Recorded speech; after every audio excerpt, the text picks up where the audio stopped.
Oh, so I need to share again.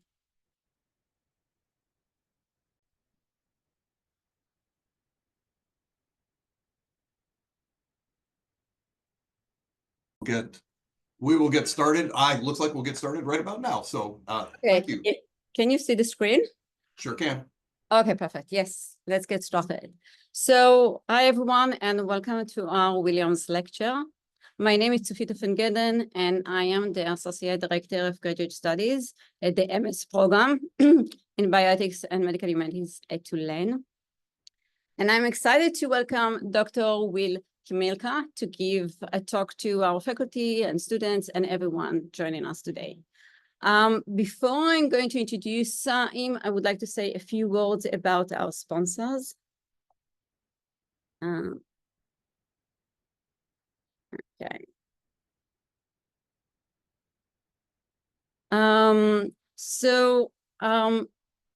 Sorry.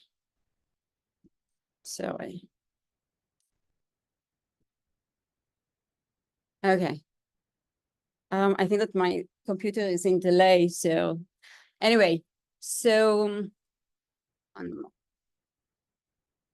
No, this one. So the J.R. Williams series was initiated in the fall of 2013 to honor the legacy of Junior Richard Williams. He graduated from Tulane, and he was a very appreciated and loved physician in Alabama. Dr. Williams loved medicine, and he was very, very deeply dedicated to his patients. He deeply believed in the impact of spirituality on health and the positive influence on the well-being of patients. So this lecture series focuses on spirituality and ethical issues related to health. The co-sponsor of this talk is Tulane's MS in Bioethics and Medical Humanities. We have two tracks. We have the bioethics track and the medical humanities track. Both tracks focus on teaching and research, but they have a bit different focuses. So bioethics is based in philosophy, law, and policy. And the medical humanities focuses on teaching and research, but through disciplines such as anthropology, history, and the fine arts. Our students can complete our program in 1 or 2 years. It's also designed to faculty and for mid-career professionals. We have also a program which is designed to do a degree for MD students, and they can complete also our program in the first 2 years. We also offer 3 certificates, clinical ethics certificate, research ethics, and medical humanities. If you want more information about us, you can find us on the websites. You can just type Tulane Bioethics, and we also have a YouTube channel Tulane Bioethics. If you want more information, you can contact either Dr. Hanson or myself. We will post also our emails in case that you want to contact us later.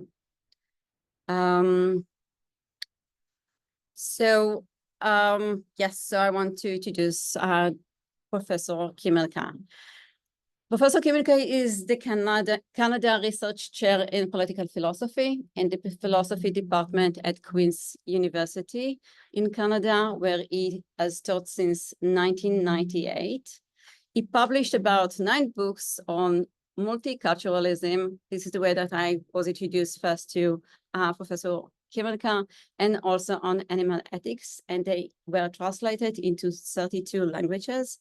I will mention only one book, which is the most relevant to this talk, is the co-author with Sue Donaldson of Zoopolis, A Political Theory of Animal Rights, that was published by Oxford University Press in 2011. And now this book was translated into 10 languages. He co-directs the Animal and Philosophy, Politics, Law, and Ethics research group at Queen's University, including its postdoctoral fellowship program. And he teaches courses in animal and political theory and in animal and the law. So before I hand it over to Dr. Kymlicka, I just want to mention that this talk is available for CME credit. We will post the link in the chat, so please click it and enter the required information. Also, feel free to post your questions in the chat. We will get to them at the end of the talk. So with that, I will now hand it over to you, Dr. Kymlicka, to begin the talk. And I will stop sharing.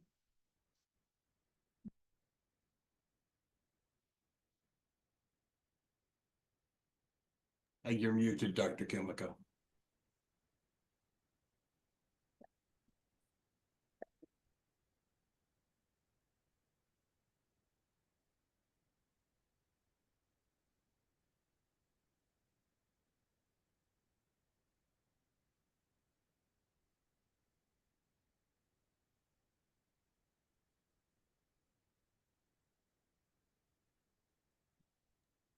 Sorry.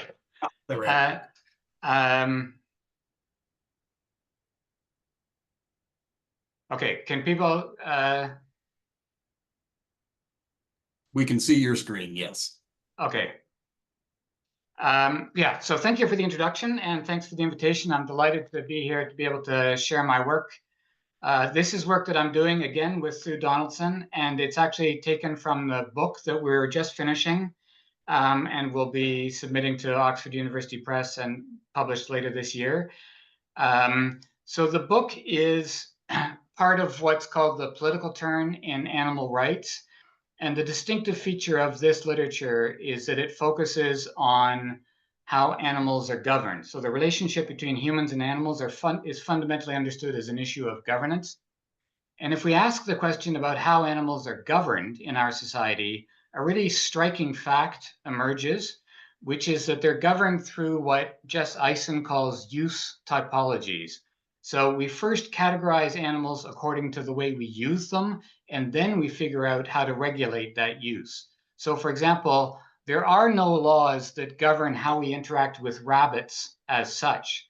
There's one set of laws that govern how we interact with rabbits in the lab, which is a different law than governs how we interact with rabbits when they're being farmed for their fur or meat, and a different set of laws that govern how pet rabbits are governed, and another set of laws for how rabbits are governed in the zoos. So we first locate animals under these use typologies, and then we formulate laws that regulate and that facilitate our use of those animals. And what makes it possible that we govern animals through these use typologies is that animals do not have a legal status of their own. They're not considered legal subjects, let alone persons. They're property. Under the law, animals are property or resources, and that's what makes it possible for us to govern them through these use typologies. And the consequence of these facts is that animals are subject to a quite extreme form of political exclusion, by which I mean the lives of animals are intensely governed in our society, but there's no mechanism to ensure that the ways in which they're governed track their interests rather than our interests. And so as a political philosopher, to me, this is a kind of classic instance of tyranny.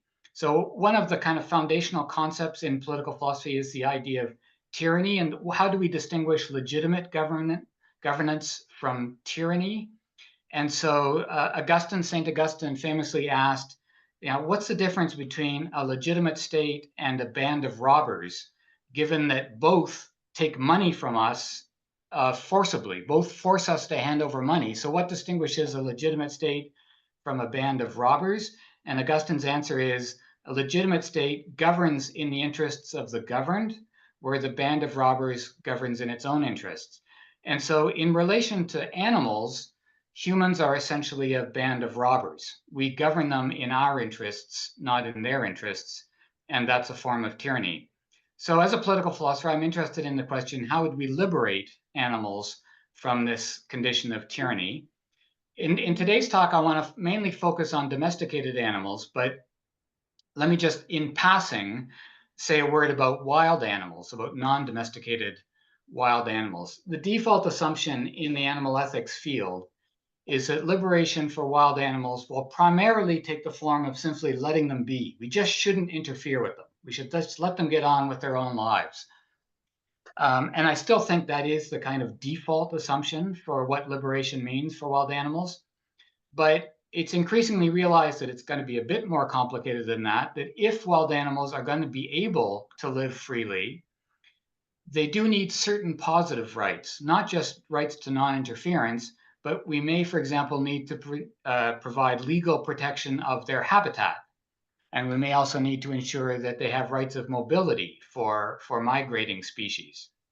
And there might also be a need for certain kind of remedial action. So humans have done so much harm to the habitat of wild animals that we may now, again, in order for them to live freely, we may need to, for example, engage in forms of rewilding. We may need to return land that we wrongfully took from wild animals and rewild it, or create corridors so that at the end of the day, wild animals can live freely on their own. So that's the way in which most people in animal ethics think about liberation for wild animals. But I want to focus on domesticated animals because I think it's more complicated. Thinking about what liberation means for domesticated animals isn't the same as for wild animals. And in particular, this idea about just letting them be, I don't think it works in the case of domesticated animals, because it's a feature of domestication that animals have been bred over generations, in some cases over centuries, to be dependent on humans. Domestication involves taking animals out of the wild and breeding them to be dependent on humans. And that means that at least for the foreseeable future, their lives are going to be intertwined with ours in a quite intense way. And there really is no way for us to avoid being involved in the governance of their lives. And so if we're going to avoid tyranny, it won't just be by letting them be, it's going to have to be about changing the way in which we govern them. But the fact that they're dependent on us raises an even deeper question about whether the concept of liberation even makes sense for domesticated animals. And some people have said no. So here's a quote from Kymlicka. This is one of the most famous or infamous quotes in animal ethics. Kymlicka said, "Domesticated animals have been bred to docility, tractability, stupidity, and dependency. And as a result, it is literally meaningless to suggest that they could be liberated. It is, to speak in hyperbole, a logical impossibility." So for Kymlicka and for many others, it's a quite common view, the domination of domesticated animals is kind of bred in the bone. They are just genetically evolved and bred so as to be incapable of liberation. So Sue and I call this the minimal animal. It's a term we take from Dominique Lastel, but in this context, what we mean by the minimal animal is that for Kymlicka and others, domesticated animals may be capable of suffering, and therefore we may need anti-cruelty laws, but they're not really capable of anything else. They're not capable of agency, of choice, of voice. They are just docile, stupid, and dependent, and incapable of being liberated. So if you adopt that view, if you accept the minimal view, this minimal animal view about domesticated animals, then and if you think liberation is impossible, we seem to be stuck with two options. One is basically the status quo. We just accept that domination is unavoidable, but we try to make sure we dominate domesticated animals in a humane way. And so we might improve our welfare legislation, our anti-cruelty provisions in order to, so we continue to govern them through these use typologies, but we just try to make sure we use them in a more humane way. But for those who think that domination is fundamentally wrong and unjust, and if they think there's no way to liberate domesticated animals, then you might also reach the conclusion that we should try to simply render domesticated animals extinct. And that's a quite common view in some strands of animal rights advocacy and theory. Gary Francione is probably the best known advocate of that view, that since domesticated animals cannot be liberated, we should render them extinct. We should stop them from reproducing so that in the future, in the animal rights utopia, there are no domesticated animals. So Sue and I are not happy with either of those two options. On our view, they're both premature. They both claim to know that there can be no liberation of domesticated animals. But on our view, that's knowing too much too soon, as the slogan goes. We don't know whether domesticated animals can achieve liberation because we've never tried. As a society, we have never made any effort to liberate domesticated animals. So in our book, what we're interested is in exploring a third option, trying to take seriously the possibility of liberation for domesticated animals. And in the book, we try to explore that through one specific strategy, which we call the membership strategy. So the thought here is really quite simple. It's that if we think again about the nature of domestication, part of what domestication means is that humans have brought animals into our society. I mean, this is literally what the word domestication means. Domestication means bringing animals into the domus, into the home, to live and work alongside us. That's historically what domestication meant. And in that sense, domesticated animals clearly are members of society. We've brought them into our society. Of course, they were brought in as a caste group to serve us, and that's the source of the domination. But they should be seen as members, and that means that the question of emancipation can be reframed as the question, can we imagine a form of social membership for domesticated animals that's emancipatory rather than tyrannical? So what would an emancipatory form of membership mean for domesticated animals? So in our view, there's kind of 3 steps or 3 dimensions to creating an emancipatory form of membership for domesticated animals. The first is we need to get domesticated animals out of these use typologies. We've got to stop categorizing animals according to our use of them and instead ask what kinds of lives do domesticated animals themselves want to lead. So that's what we call the question of freedom. Emancipatory membership would also require that they have a right to share in the benefits of social cooperation. They have contributed to the wealth of society through their labor, through their blood. They have a right now to share in the benefits of social cooperation. So, for example, things like rights to public health insurance. So we call that the issue of solidarity. And then thirdly, there would need to be some form of political enfranchisement. If they're members of society, if they're to have an emancipatory form of membership rather than tyrannical, there must be some way in which their interests steer and guide political decision-making. So we call that the issue of democracy. So freedom, solidarity, and democracy.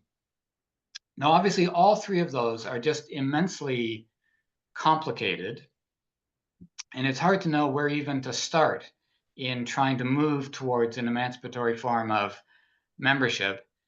And it raises the question of where do we start? And here is where Sue and I differ a bit from some of our colleagues in the political turn, because most of our colleagues who are interested in these issues start with the question of democracy.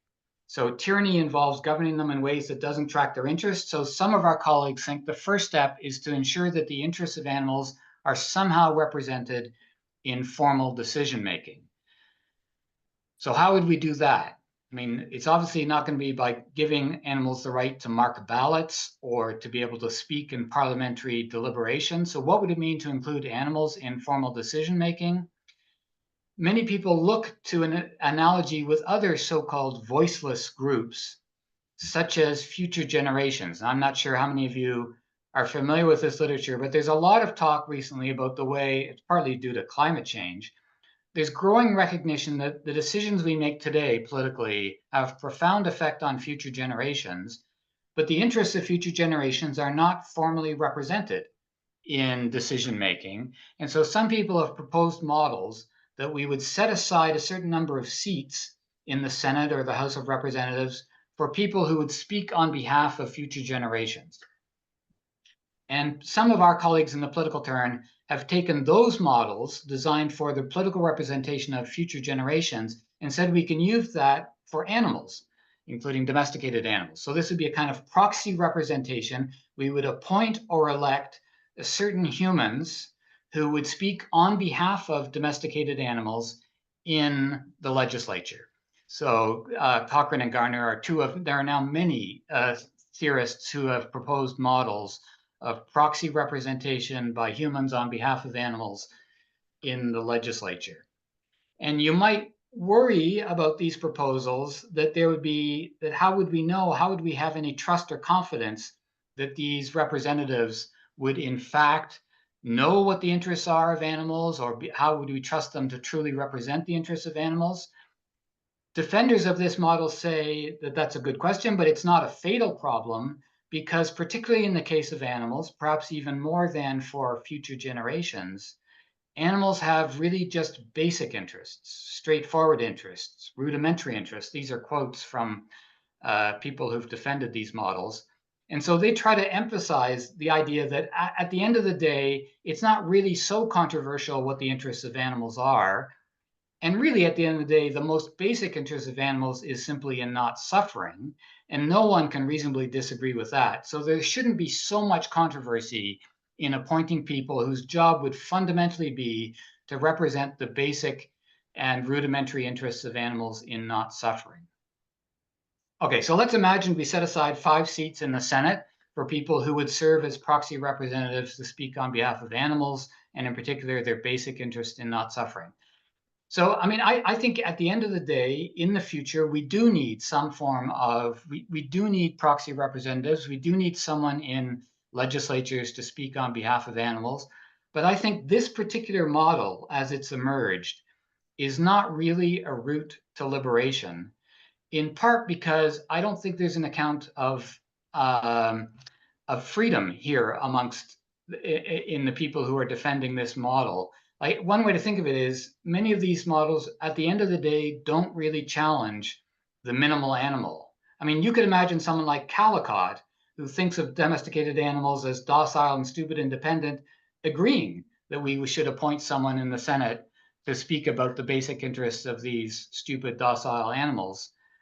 There's nothing in this model that inherently challenges Kymlicka's view about animals. So in our own work, we want to set aside for the moment the question of democracy. I'll come back to that at the very end. But in our view, the first step towards liberation is not to look to democracy, but to look to freedom. That's where we think the first step needs to be taken.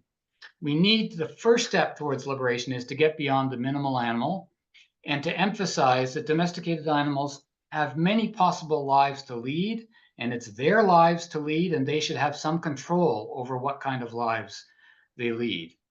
So the idea that the idea is there are many different ways of being a cow, a pig, a chicken, a dog, and domesticated animals have a right to explore different possible lives.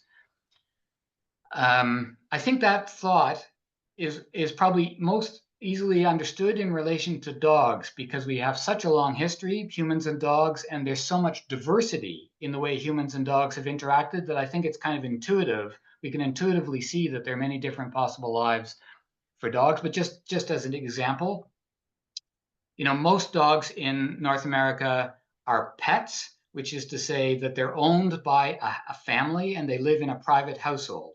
So that's one possible life for a dog, is to be a pet, a companion animal of a family in a private home. But of course, there are many other possible lives that dogs can lead. Some dogs are therapy dogs who work in hospitals or in children's homes. There are sniffer dogs at the airport or in the military. There are dogs who live on farms or in sanctuaries and help to guard humans and animals from certain kinds of threats and predators. There are village dogs. In fact, most dogs in the global south are not pets of private families. They're kind of village dogs who may move between several different households, but are not owned by any one of them. So these are just some of the many possible lives that domesticated animals can lead. And I think we should be asking, what kinds of lives do they want to lead? And the short answer is, we have no idea. We do not know, because as a society, we've never taken upon ourselves the task of asking what kinds of lives domesticated animals want to lead. Do they want to be companions? Do they want to be engaged in work? Do they want to be in rural and city? Do they want to have interactions with other humans or with other dogs? We've never taken upon ourselves the task of asking them that question. So how would we ask domesticated animals what kinds of lives do they want to lead? That's clearly not going to take the form of giving them like a printed menu and then asking them to tick which of the different possible lives they might want to lead. Instead, we need to engage in what developmental psychologists call scaffolding. We need to gradually expose animals to different possible activities, different relationships, different landscapes, different spaces and places, and then see what kinds of activities and relationships they enjoy and what they find threatening or boring or whatever. And in this way, expose them to different possibilities and respond to their choices. That may seem abstract, but there are places in the world that are really trying to do this in practice. And one example we discuss in the book is farmed animal sanctuaries. So as you know, farmed animal sanctuaries are places that rescue animals primarily from factory farms, but also from medical labs and other places. And so here's a case in which animals have been freed from these use typologies. So for part of their life, they were governed by these use typologies as farmed animals or as lab animals. But now they've escaped, they've been rescued from these use typologies. And now the question is, what kind of lives do they want to lead now that they've been liberated from these use typologies? And some sanctuaries, not all, but some sanctuaries take it upon themselves to try to ask the animals, their animal residents, what kinds of lives they want to lead. So they try to scaffold the choices of their rescued animals. And so, for example, one question is, like, some sanctuaries simply, they predetermine that they're going to segregate domesticated animals by species. So the sheep over here, the chickens over there, the pigs here, and never the twain shall meet. But other farmed animal sanctuaries think it's the animals themselves that should be making that decision about whether they want to spend time with their own species or with members of other species.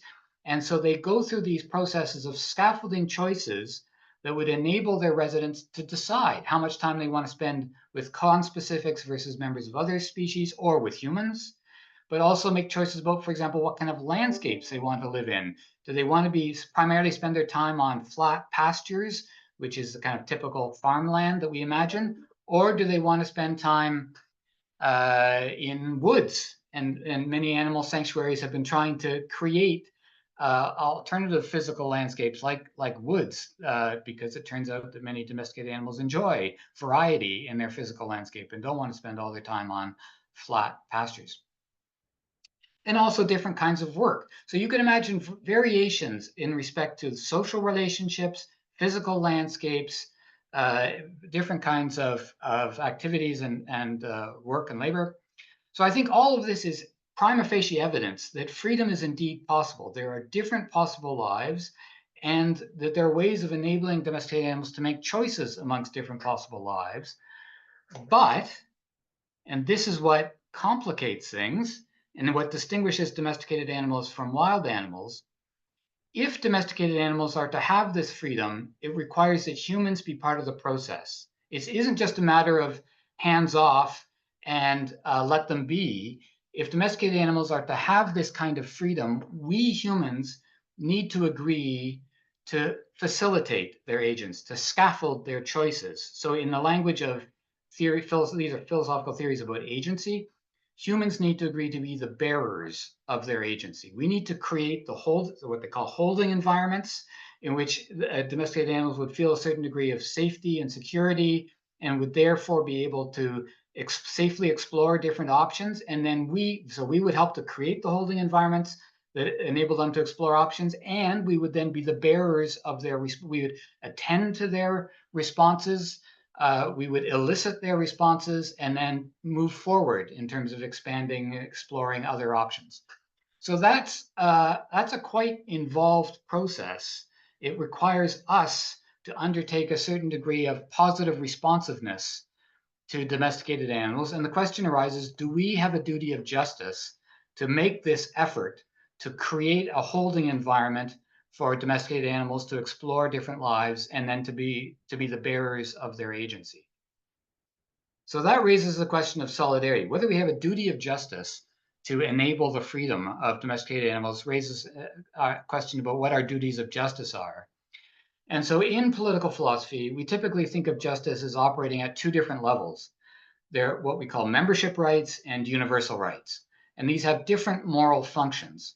So universal rights, the goal is to respond to the intrinsic moral status of others. And so the classic example here is universal human rights. There are certain things human beings owe other human beings because of the fact our shared humanity, because of our intrinsic moral status. And that gives us something like a theory of universal human rights in response to people's intrinsic moral status. But in addition to that, another level of justice involves membership rights. So this would be, if you like, what Americans owe Americans because we're American, rather than what humans owe humans because we're human. It's an ethics of membership. And it's worth pausing here for a moment, because this is really crucial to our strategy. What is the normative purpose of membership rights? Like, the goal of universal rights is to respect intrinsic moral status. But what's the purpose, the moral purpose of membership rights? As I understand it, the purpose of membership rights is to construct a shared society that's a common possession of its members. This is the normative goal of membership rights, is to create this thing, a shared society that belongs to its members. This has been the long-standing goal of most social justice movements, and the term social justice is actually, I think, informative here. Social justice is about creating a society that belongs to its members. And so I think a crucial question we confront is whether domesticated animals should be seen as part of this shared society. Should they be covered by an ethics of membership? That's to say, is our obligation of justice not only to respect their intrinsic moral status, that's the universal level of justice, but do we also have duties of justice under an ethic of membership, such that domesticated animals are seen as members of the shared society and are able to enjoy the shared society because it's their society as much as ours? That's what an ethics of membership would mean. The society belongs to them as well as to us. It's a common possession of its members, and they are members. So to my mind, this is a fundamental question. Are domesticated animals covered by an ethics of membership? And our answer in the book is yes, they are. As I read, the sociology definitions of shared society or the anthropology definitions of what a shared society is, I think domesticated animals clearly are members of a shared society, whether that's defined in terms of norms or in terms of cooperative schemes or whatever. Domesticated animals should be seen as members of a shared society. And if that's true, then we do indeed have a duty of justice to be the bearers of their agency. It's not enough for us to just wash our hands and say, let them be. We have a duty of justice to create, to think of our society as a holding environment for their agency, as well as our own agency, and how to reform things such that society belongs to both us and the domesticated animals that we've brought into society. Okay, so as I said, in my view, I mean, this may just be, I've been thinking about these issues for so long that I now view it as almost self-evident that domesticated animals are members of society. And I really have trouble understanding how one could think about a definition of society that wouldn't include domesticated animals. But that does raise a puzzle, because, we have 2,000 years of political philosophy in the Western tradition. And they have many accounts over those 2,000 years of an ethics of social membership, many accounts of what a shared society looks like. And, over those 2,000 years, virtually nobody has considered that domesticated animals are members of a shared society. So I find this actually genuinely puzzling. How is it that people for 2,000 years have been theorizing about the idea of a shared society and thinking about an ethic of social membership, and somehow managed to overlook the domesticated animals who I think clearly are members of our shared society? So so I went down a bit of a rabbit hole as part of this book, trying to figure out, like, in this 2,000-year history, how have people understood the concept of society and of social membership such that they were somehow able to overlook and exclude domesticated animals? This is a bit of a digression, but in cases of interest, it looks to me like, I mean, in many cases, people just never even raise the question whether animals could be members of society. And so it's just a kind of ideological blinder that they never even raise the question. But for those who have raised the question, and it has come up occasionally in the history of political philosophy, it seems to me that people are wavering between two different ways of thinking about the concept of society, one of which is quite expansive and one which is quite restrictive. So here's my take, just for what it's worth, on how in the history, at least in kind of recent political philosophy, people have talked about the idea of society. And I've distinguished three different ways in which people talk about society, shared society, in relatively recent political philosophy. The first is the idea of society as a scheme of social cooperation for mutual benefit. That's how John Rawls defines society. Another is the idea that society is a kind of moral covenant. It's an agreement amongst people on political principles or political values, which we then enshrine in the Constitution. So this is Habermas's idea of constitutional patriotism. And then a third idea that's more common amongst, if you like, nationalist political theorists like David Miller, that society is an intergenerational community that's brought together and united by a shared national culture and national identity. So on my view, in each of these cases, there's a way of interpreting them to exclude animals, and there's a way of interpreting them to include animals. So you think about Rawls and his idea of society as a scheme of cooperation for mutual benefit. To my mind, domesticated animals clearly are part of a scheme of cooperation. That's why we domesticated them in the first place, is because we wanted to bring them into our scheme of cooperation as beasts of burden. And I mean, they've been laboring for us for millennia. So it seems to me self-evident that domesticated animals are part of a scheme of cooperation. But Rawls excludes them on the grounds that to truly be a member of a scheme of social cooperation, he says you need to be engaged in life. You need to have what he calls normal powers.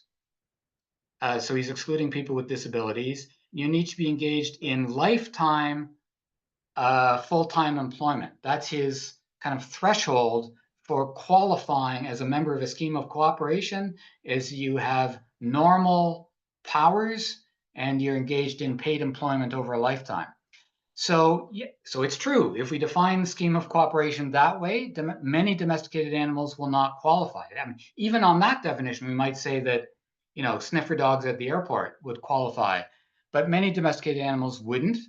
But of course, as I'm sure you've all immediately thought, lots of humans won't qualify as participants in a scheme of cooperation on that definition. For example, women housewives would not qualify under Rawls's definition. And so, of course, Rawls has been subject to waves of critique by feminists, by disability theorists, and by many others for his very narrow conception of what it is to be a member of a scheme of cooperation.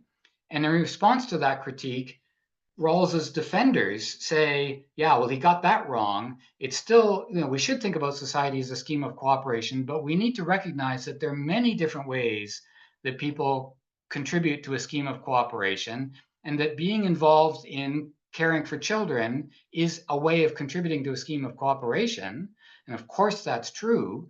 But then domesticated animals clearly are also going to qualify as participants in a scheme of cooperation. They too are involved in social reproduction. And that's indeed one of the reasons why we've brought them into society in the first place. And so I won't go through it, but so too with the second and the third, that we're these definitions of society, in each case, we can narrow the definition in a way that excludes domesticated animals, but is also going to exclude many humans, which I think is deeply worrisome and dangerous from the point of view of human rights and social justice. Or we can have a more inclusive conception of what a shared society is, and then domesticated animals, I think, are going to clearly qualify. Okay, so that's just a bit of a digression, but I am genuinely puzzled about how political philosophers have been defining the term society and social membership. Okay, so far I've discussed two of the three steps in a liberatory conception of social membership. The first is freedom. We need to recognize that animals have many different possible lives, and it's our task to make possible for them to make choices amongst different possible lives. And solidarity, what I'm calling an ethic of social membership, in which we view society as a common possession of both its human and animal members. Okay, if we have those two in place, now I think we can return to the question of democracy, which I set aside before. So, and now I hope it's clearer why I set it beside. So on the earlier versions that I looked at about how to include animals in democracy, the question people asked was, like, starting from the premise that animals are basically stupid, independent, and voiceless, how do we ensure that their basic rudimentary interests get counted in the legislature? And as I said, I think that's the wrong question to ask. So here is how I would rephrase the question of democratic inclusion. We should start from the premise that animals have fundamental interests in freedom and in membership. They have fundamental interests in exploring and making choices amongst different kinds of lives, and they have interests in being recognized as members of a shared society. So that's a much richer conception. That's not the minimal animal. That's, if you like, the maximal animal. That's a richer story about who domesticated animals can be. And we want to find a form of politics that is responsive to those interests, not just their interests in not suffering, but their interests in freedom and membership. And I think that's a really interesting question, in part because we do not yet know what those interests are in freedom and membership. We don't know what kinds of choices they would make. We don't even yet know how to construct the holding environments that would enable them to make those choices. We also don't know what kind of society they want to live in, what kinds of public spaces, what kinds of public goods, what kinds of public transportation. All of these fundamental questions about both individual choice about the good life and membership in society are as yet indeterminate, right? So the old question starts from the idea that we already know what animals' interests are because they're so simple and rudimentary. I'm starting from the opposite point of view. Animals have rich and sophisticated interests that we don't know. We do not yet know what those interests are. And that means that politics has to be thought about in a completely different way. It's not about the representation of simple interests that we already know. It's about politics has to be understood as a process of learning. So on our view, democratic inclusion must be first and foremost a process of social learning. We are trying to create the political conditions under which animals can reveal to us what kind of freedom and membership matters to them. And that kind of politics needs to be bottom up. This is something we need to do with animals themselves.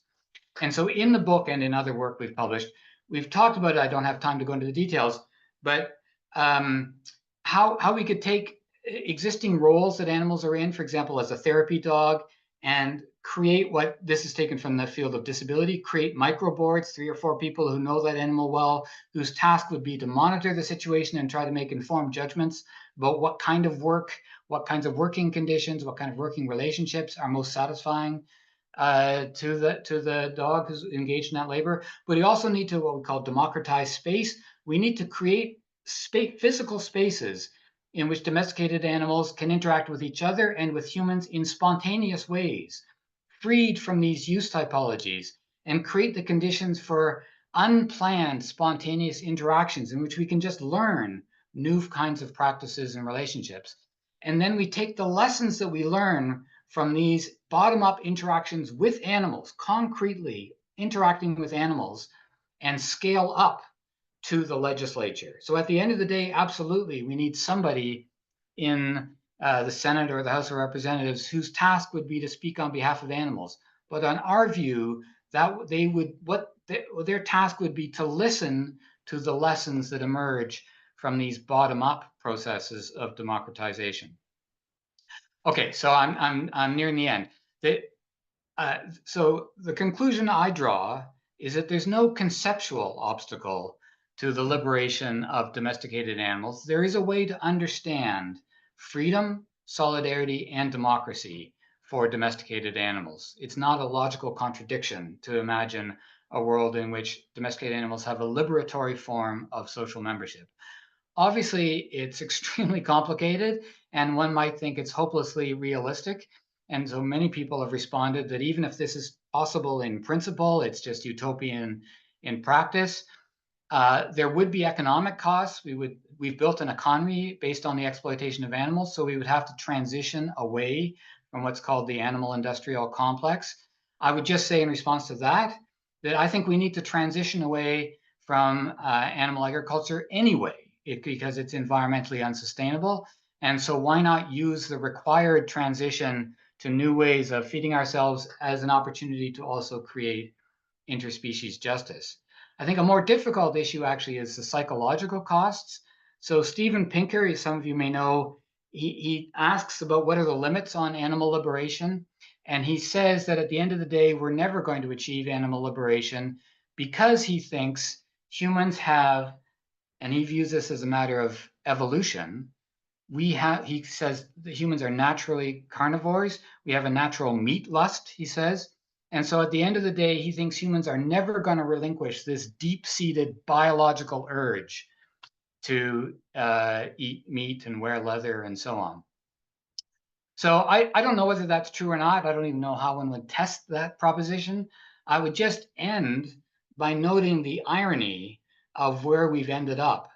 So we started this talk with the view, with the worry that liberation for domesticated animals was impossible because of the evolution of domesticated animals, that evolution has made domesticated animals incapable of liberation.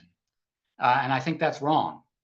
But Pinker's view is that humans have evolved in such a way that humans are not capable of living justly with animals. So if we're not capable of justice with cows, it's not because cows are biologically limited or deficient. It's because humans cannot overcome their biological impulse to violence against animals. So I think that's a very pessimistic view. Some days I think he may be right. There are lots of trends in the world that suggest he may be right. But at the end of the day, I don't share his pessimism. I think humans we are capable of living justly with other beings on this planet. And I've tried in this paper to suggest one possible direction for moving forward. Okay, thank you very much. Thank you so much. I will, with your permission, I will handle the questions. If anybody has questions, and you already have, some people already have, please put them into the Q&A, and I will hand them as many as we can along to Dr. Kymlicka, and we'll see what answers we can get. Let me begin. The discussion here is predicated on the assumption that animals should be liberated from tyranny, which is not a universally shared premise, i.e., dominion, genesis, and might even be a minority view. So how do we get people who disagree with the foundational premise past that initial stumbling block so we can move forward? And I guess that's both a practical question and also a sort of what's the ethical grounding for the moving past that as well, maybe. Yeah, well, it's obviously a fundamental question, and can be approached in lots of different ways. But I guess I come at it in a slightly different angle, which is that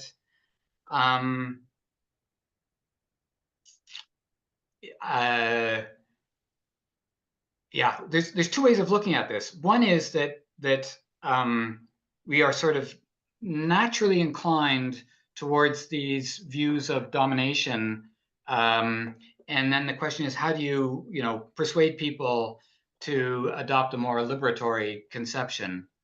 But the other way of looking at it, and I think there's growing evidence for this, is that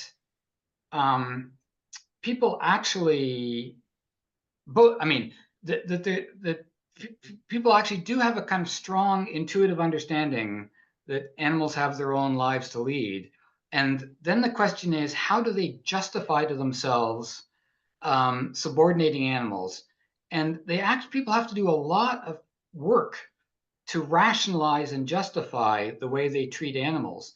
And so I think all of the interesting work in social psychology over the past 15 years has been studying these mechanisms, these kind of defense mechanisms that humans have to suppress their awareness that what they're doing is basically unfairly and illegitimately depriving animals of their lives. And so I actually think that it's not so much we need to persuade them of some positive view, it's that we need to interrupt these defense mechanisms. And that, I mean, which isn't necessarily any easier because these defense mechanisms go very deep. But this is a debate in the animal advocacy movement that some people say that people are basically one of the slogans is that people are kind of blocked. They're blocked vegetarians or vegans. That they're all, in one sense, they're already there, but they're just blocked from taking that step by these defense mechanisms. Yeah, I think we can look at it both ways. And I'm basically just going in the response from the questioner that's a really helpful answer. It gets to what I was wondering about, and the question did come from a vegan. Well, there you go. As I think a more of a suggestion rather than a question. India is a great example. This is the question coming in for a society where various animals are regarded as having equal, if not superior, rights, liberties, and so on than humans. Maybe that's a place that Westerners can go to learn from and research. And I think where, especially if the question is how could we build a society, it's already been done, right? Yeah. So great. So I mean. Absolutely, we need. So there are many societies around the world which have very different histories of human-animal relations, and there's so much to learn from other societies and cultures about, including ideas of human-animal kinship. So in some ways, the Western view that I've been critiquing is a kind of we need to provincialize Europe and recognize that there are many other ways of thinking about human-animal relations from what we can learn. Having said that, the India case is complicated. In the Western context, there is quite robust evidence that those who are committed to animal rights are also strongly committed to human rights. That these are connected, mutually reinforcing. Also, and by human rights I mean here gender equality, gay rights, disability rights, and so on. In the Indian context. One source of vegetarianism is a particular kind of Hindu religious background, and the evidence suggests that those who are most strongly attached to vegetarianism in India are actually have quite kind of conservative ethical views and are have illiberal views about caste, about gender, about sexual orientation. So one consequence of that, some of you may know, is this intensely politicized debate about cow slaughter, in which the Hindu right is making life miserable for Muslims. And it's sort of in the name of animal rights, but it's really in the name of Hindu supremacy. And so the link between animal rights and other social justice movements is a really interesting one cross-nationally. Thank you. A quick one that I can answer, but I will also ask one quick to you. Thank you for presenting a well-organized, lucid, and thoughtful program. Will a recording of today's presentation or the slides be available? Yes, all of our Williams lectures are recorded and will be made available on the website from tulane.edu/bioethics as soon as we can get them up. Would your slides be available if people wanted to contact you? Okay. Yeah.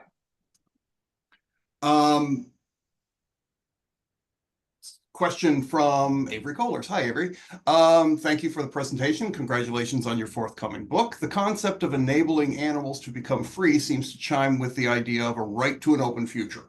Such a right, if it does exist, seems to have an upward bound based on the life plans of parents and others. Is there a plausible upward limit on the duty to help emancipate animals, or does the fact that our relations with them are tyrannical, or rather than custodial, mean there's really no upper limit to what we can owe them? Yeah. So thanks, Avery. Yeah. So I mean, it's a complicated question in part because it's hard to, we're at one stage. I think the question of what's required from us now in this context of kind of endless violence against domesticated animals and this long history of oppression, is quite different from, there are certain transition processes that we're going to have to go through, including remedial and compensatory processes, that to get out of the mess we're in. And I'm inclined to say that we've kind of inherited such a debt that I'm very reluctant to put any kind of upper limit on our obligations at the moment. But the future that I'm aiming towards has to be sustainable, and it has, and so there are, Rawls talks about the strains of commitment, that a just society needs to be able to sustain itself. People need to be able to accept the burdens that are involved in reproducing a just society over time. And so I guess what I would want to say is, if we're trying to imagine what this looks like 50 years from now, I think I'm quite happy with the prospect that there would need to be these kind of upper limits, but I really don't want to set them yet, given our historical debts we need to pay. This looks like a follow-up question. So in India, animal liberation or rights or justice, bearing in mind these are all three different things, is also rooted in history and not ethics. So there is a it's a very interesting context to explore, and like every other context, it's kind of it can't easily be summarized, and I don't want to risk oversimplifying, but so if you, let me put it this way, if you saw a cow protection society in India,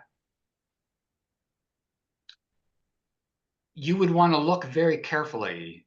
It would not be safe to assume that the ethical grounding of a cow protection society is a generalized theory about respect for sentient beings, or a commitment to freedom, solidarity, and democracy. It could be a specific Hindu theology that is connected with some quite illiberal views. And so, there are animal rights groups and animal advocacy groups that see themselves as engaged as part of a family of social justice movements, and work together with, for example, struggles against caste. But there are other animal advocacy groups in India that are actually hand in glove with the Hindu supremacists, and yeah, you just want to look carefully to see which group you're dealing with.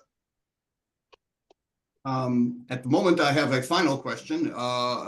Nope, just got a new one. But could you comment on what seems to be an innate instinct of flight and roaming, not only amongst birds, but ground-based domesticated animals? There may be a tension between allowing freedom to roam and the obligation to offer them protection and survival. And I think that's probably a more general question as well, right? Yeah, good. So this is partly why we talk about scaffolding.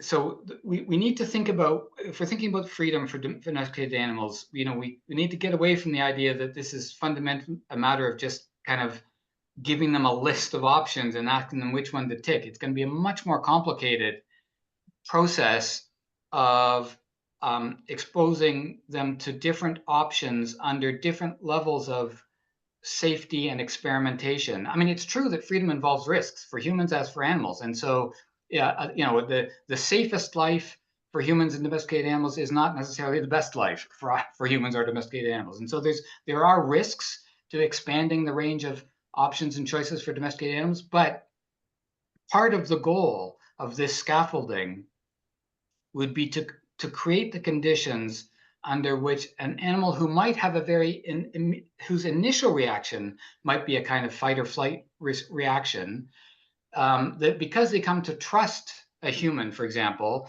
they are therefore willing to go into a context, whether it's interacting with other people, or going into a particular physical landscape, or engaging with a particular, so they might have a fight or flight response to a particular, piece of machinery or physical infrastructure. But if they're accompanied by someone they trust, they will, overcome that initial instinct, and then they might find they really enjoy some activity or relationship that was made possible that they wouldn't have ever been exposed to if they hadn't had this kind of scaffolding. And so the goal isn't to, like, I think this is a feature of domesticated animals. And again, it differs. It's part of what distinguishes it from the case of wild animals is that, what domestication rests on the fact that we and domesticated animals have the capacity for interspecies sociability. That is a precondition of domestication, is that we have this capacity for interspecies sociability. And historically, humans have used that to oppress and exploit domesticated animals. But it's actually an incredibly exciting capacity, that the fact that humans and domesticated animals are capable of forming relationships of trust and communication makes possible a range of lives for domesticated animals that we haven't even begun to explore. But it does need to be scaffolded.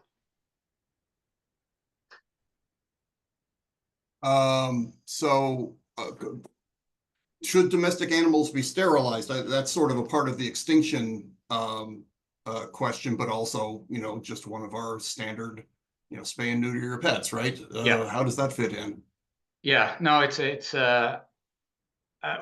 think at one point, Sue and I said that this is probably the hardest nut to crack for an animal rights theory, is reproductive rights. Some people think that animal experimentation is the hard case. That's our next question. So yeah, okay. Yeah. I thought it might come. But no, I think reproductive rights is a really hard case. So here's the story we tell, that our aim is to create a just society that responds to the interests of all of its members. We think that most domesticated animals, like most humans, have meaningful interests, strong interests in both sex and reproduction, in having forms of sexual pleasure and in caring for family relations. And so we cannot discount those to zero. They count. The story of justice has to include just acknowledgement of the interest in sex and reproduction of domesticated animals. But if we had completely unregulated reproduction, it would quickly make the whole system unsustainable. And so our hope is that there's a way of making it possible for those domesticated animals who do seem to genuinely have a desire and interest in both sex and raising offspring, to have an opportunity to do that, but that we would need to regulate the numbers. And so you could imagine that, like, every cat would have one litter, and then we might sterilize them in the interests of overall sustainability. And of course, I mean, that raises a question. Well, would we, if there are humans who were overpopulating, would we sterilize them? And so I mean, it's a really complicated question. But our goal is, so we're against automatic sterilizing, and we wouldn't want to build into our theory that humans just have the right to unilaterally suppress the reproductive rights of domesticated animals, but it needs to be sustainable. And I teased it. Thank you for this talk. Would you elaborate more on the animals used in biomedical research? The dominion and maleficence over them are justified by assumed human interest. So how can they be liberated or extinct?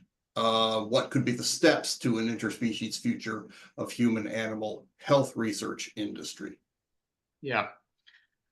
Well, so I mean, I know that's probably of particular concern to this audience. And I'm embarrassed to say that it's really not I have not myself focused primarily on the case of animals in medical research. I mean, I do think so. Here's my view, for what it's worth. I mean, I do think it's wrong to induce illness in animals for the sake of acquiring knowledge. And I don't think we have the right to view animals as just instruments or tools for medical research.